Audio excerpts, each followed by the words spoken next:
Iniciando aqui já, né, o presidente do Equador fez algumas propostas que foram rejeitadas, entre elas uma nova constituinte, um corte do número de parlamentares e o fim do financiamento público para os partidos. Além disso, a permissão de bases militares estrangeiras dentro do país.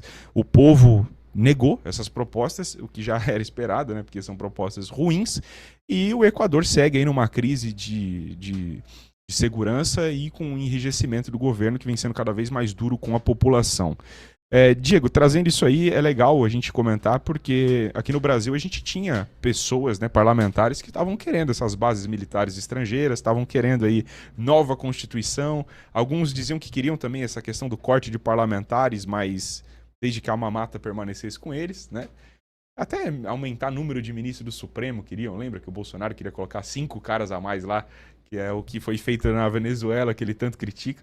Pois é. Mas essas propostas do Equador aí que foram negadas, como é que você enxerga isso? E dá para fazer um paralelo com o Brasil também, né? Claro, não, muito importante isso que você traz, Henrique, de novo a questão do imperialismo sobre a América Latina, que a gente vem comentando aqui já há algum tempo. Mas antes de iniciar, eu queria primeiro lembrar aqui do nosso grande compositor, músico, Jardes Macalé, que nos deixou ontem.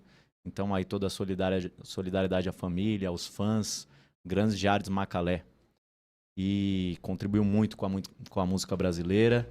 E também queria lembrar, Henrique, que nós há poucas horas atrás, tivemos uma grande vitória na justiça, que foi uma decisão judicial para suspender o processo de cassação da vereadora Brisa Brack,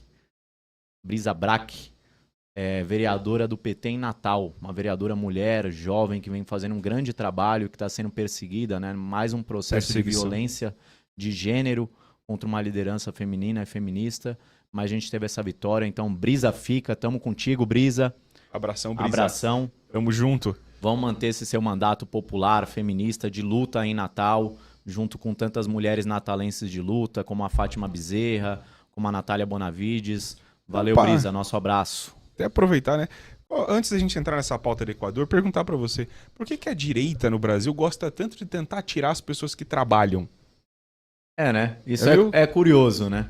Porque eles ficam falando sempre da questão da liberdade, mas aí o povo vota, se expressa, elege mandatos populares e aquelas que estão trabalhando começam a ser caçados. Quem faz uma denúncia, quem fiscaliza de fato o executivo, começa a ser caçado. Já tivemos vários processos, tentativas de cassação contra mandatos populares, aqui em São Paulo vários, né, para deixar isso aí.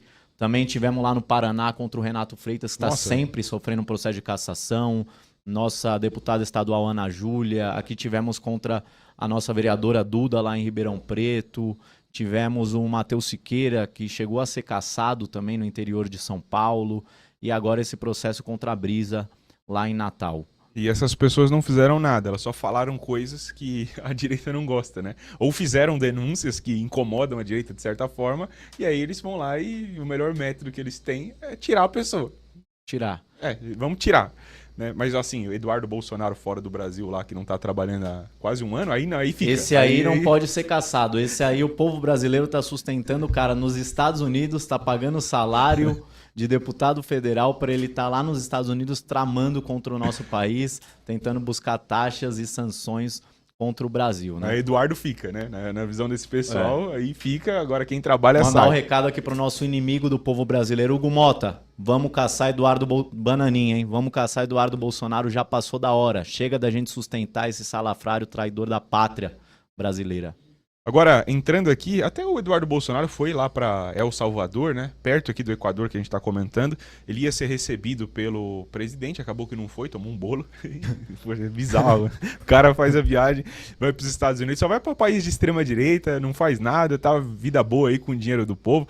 Às vezes faz um vídeo ou outro lá falando que tá difícil a vida e tudo mais. Ganhou 2 milhões de reais, né? 500 mil dólares lá do Bolsonaro, daqueles Pix que um monte de trouxa mandou. Tá sendo sustentado com o dinheiro do povo, que é o salário que ele recebe da Câmara, e os Pix do gado lá que manda pra ele.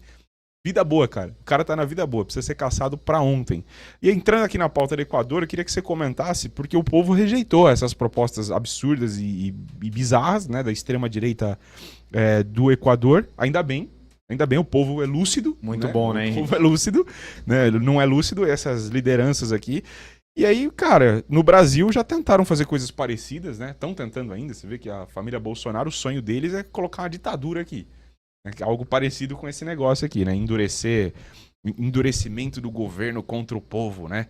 Principalmente que lá estão tendo várias denúncias de torturas e prisões arbitrárias. E é o que aconteceria aqui se tivéssemos o golpe. Né? Então, Henrique, primeira coisa, saudar, né, a resistência do povo latino-americano, do povo equatoriano, por ter rejeitado essas propostas imperialistas aí do Daniel Noboa, né, esse presidente de direita lá no Equador.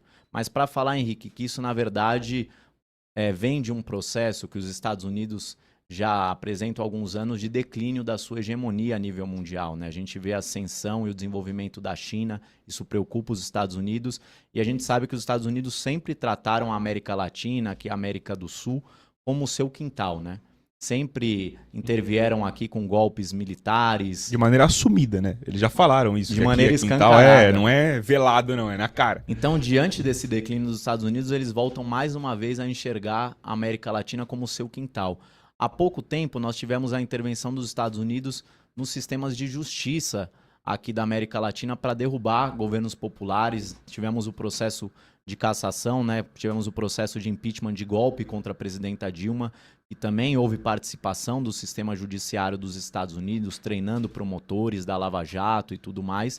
Então, no que foi batizado pelo grande jurista Zaffaroni, um argentino, penalista de Operação Condor 2.0. Né? A gente teve a Operação Condor, né, que na verdade era essa ajuda dos Estados Unidos para intervir nos países latino-americanos na época das ditaduras militares, lá dos anos 60, 70, 80. E agora tivemos a Operação 2.0, que foi essa intervenção via judiciário nas democracias latino-americanas, nos governos progressistas e populares. E agora, novamente, um processo de intervenção agora mais escancarado por parte do Trump, né? Ele está colocando bases militares, navios ali na costa da Venezuela, fala em intervir também na Colômbia, no governo popular do Gustavo Petro. Então, o povo latino-americano precisa resistir e precisa estar cada vez mais engajado contra esse imperialismo do Trump, né? O Brasil tem dado o seu recado para o meio do presidente Lula e agora o povo equatoriano também rejeitando essas tentativas de intervenção dos Estados Unidos. Isso é muito importante, né, Henrique?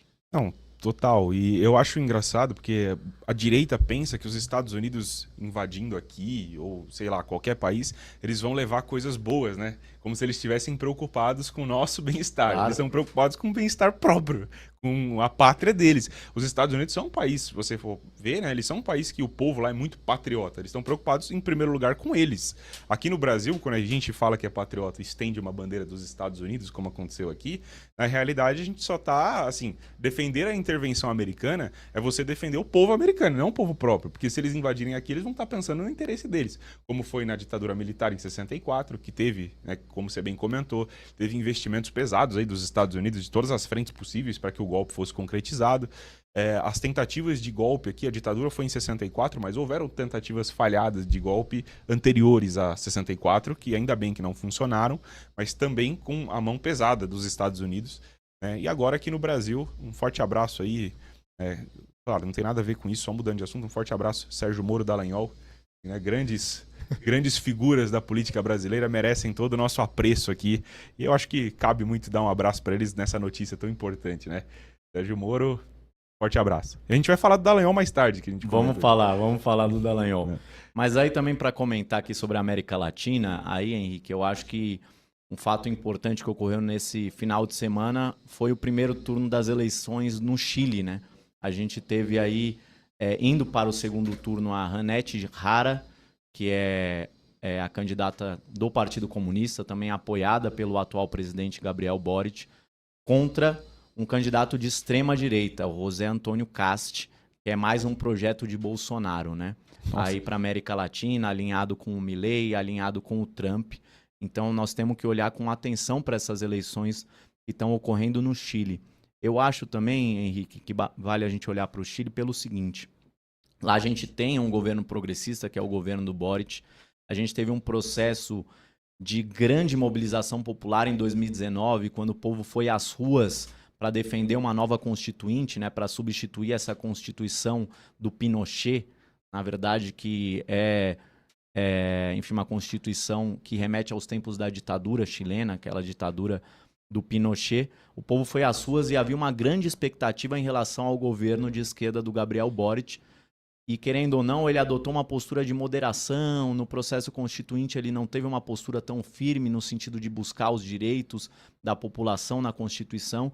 E hoje tem um desânimo em relação ao governo do Boric. Então, isso causa preocupação aqui, até, digamos assim, um exemplo para mostrar que o nosso governo precisa estar cada vez mais firme na defesa das pautas populares, não pode vacilar diante do Congresso, diante das pressões da direita, como o presidente Lula tem feito muito bem no último período, que é a defesa do fim da escala 6x1, a defesa da justiça tributária. Então nós temos que seguir firme nessas pautas, porque é isso que o povo brasileiro espera da gente, foi isso que o povo brasileiro esperou ao eleger o presidente Lula.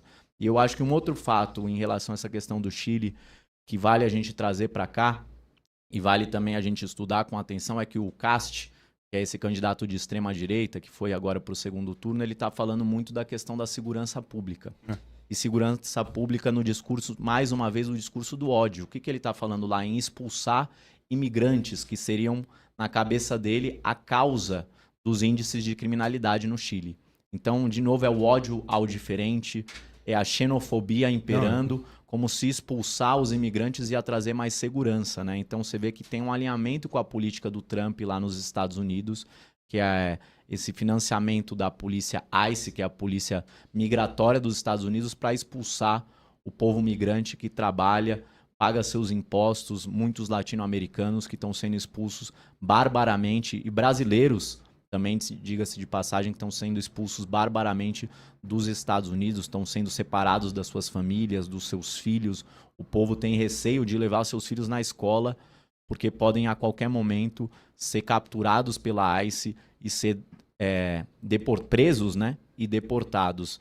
Inclusive estudantes brasileiros que estão nas melhores universidades dos Estados Unidos, e aí o governo Trump fazendo essa caçada. Então o Cast está se inspirando e trazendo o discurso da segurança pública. Então olha que nós temos que ficar atento para que esse discurso do ódio, por meio de pretensamente defender a ordem pública, a segurança pública, não domine o debate nacional aqui, tente embaralhar o jogo e dificultar o processo de reeleição do presidente Lula. Sim.